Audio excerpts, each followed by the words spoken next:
사라 웨스트오버는 미국의 작가입니다. 그녀는 공교육에 대한 불신이 가득 찬 아버지로 인해 17살 때까지 학교를 전혀 다니지 못했습니다. 그녀는 17살에 대학에 합격하여 처음 정식 교육을 받기 시작하였고 캠브리지 대학에서 석사와 박사 학위를 받았습니다.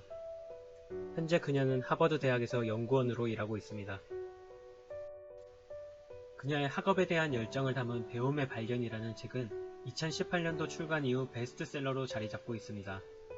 2019년 노스이스턴대학 졸업식에서 사라 웨스트오버는 졸업생들에게 진정한 자아와 삶의 모습이 어떤 것인지에 대해서 연설합니다. We humans have always struggled with two identities. There's always been a difference between who we are when we're alone and who we are when we're with other people. But now we seem to have a third identity, a third self, this virtual avatar that we create and share with the world. For most people, sharing themselves online, what that means is putting up a carefully curated identity that exaggerates some qualities while repressing others that they've decided are undesirable. Online, no one has acne or dark circles or a temper. No one washes dishes or does laundry or scrubs toilets. Mostly we brunch. It's mostly what we do. And we take exotic, rarefied vacations. We pet sea turtles. We throw ourselves from airplanes. They're beautiful, unblemished lives. But sometimes I think that when we deny what is worst about ourselves, we also deny what is best. We repress our ignorance, and thus we deny our capacity to learn. We repress our faults, and thus we deny our capacity to change. We forget that it is our flawed human self, not our avatar, who creates things and reconsiders and forgives and shows mercy.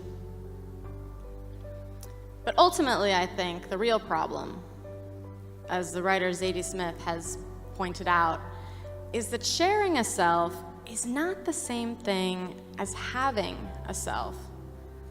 Your avatar isn't real. It's a projection. It's not terribly far from a lie. And like most lies that we tell, the real danger isn't that others will believe it, but that we will come to believe it ourselves. That we'll come to identify more with our virtual self, who looks so beguiling in photographs, whose life is bright and free and literally filtered. In this way, we become alien to ourselves. Who is this person who spends so much time studying, washing dishes, taking care of grandma? This is not how I see myself. I learned at my own graduation that over-identifying with your idealized self is a deeply alienating experience. It's a form of self-rejection. Because what you're saying to yourself is, I'm not good enough the way I am. So today, I would like to pause for just a moment to appreciate the parts of you that you don't put online. In fact, I would like to mount a rigorous defense of them, of your boring, internal, book reading, dishwashing, thought-having life. Of the parts of you that can't be captured by any technology. It's a concept that I'm going to call the un-Instagrammable self. Here's something I truly believe. Everything of any significance that you will do in your life will be done by your un-Instagrammable self. It is, for example, your un-Instagrammable self who's graduating today. I say that with confidence because I have yet to see a Facebook or Instagram account which is devoted to photos of someone studying, or attending lectures, or writing essays. There's probably one, but there's one of everything. All of the most substantive experiences that you will have in your life will be had by the boorish slob you try to edit out of existence.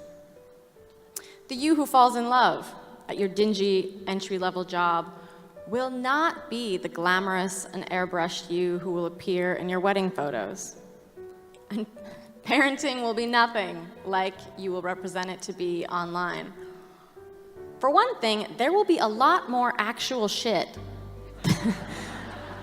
than you will ever post on Instagram. There will be sleep deprivation and petty standoffs and moments of self-doubt. But the moments of love and tenderness and belonging will touch you more deeply than anything you will find in the virtual world. You will look wonderful in the photos you will post of you and your children. You will look wonderful because you will make sure that you look wonderful, and you will delete the ones in which you look harassed and sleep deprived, maybe because your 5-year-old woke up screaming from a nightmare at 3 a.m. You will not look wonderful as you crouch on your hall floor in stretched out pajama pants and nestle your child back to sleep. You will look like hell. But you will remember the weight of your son on your chest long after the perfectly staged portraits have faded from all relevance. And in 25 or 30 years, when your daughter graduates from a university and she's sitting where you are, and some random commencement speaker tells her to thank mom and dad, she will not be thinking of your avatar, of the carefully chosen cover photo that obscures the lines in your face and hides the gray in your hair. She will be thinking of you, creased and sweaty, with thinning hair and warts and liver spots and whatever other signs of decay you've got going on by then.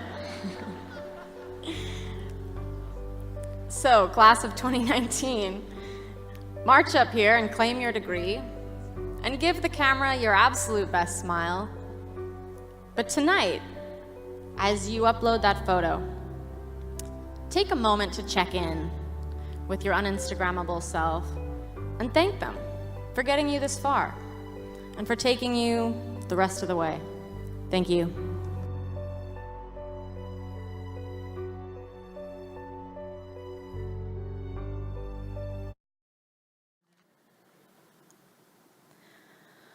Oh Lord my God, when I in awesome wonder consider all the worlds thy hands have made, I see the stars, I hear the rolling thunder, thy power throughout the universe displays. Then sings my soul, my Savior God, to thee. How great thou art, how great thou art. Then sings my soul,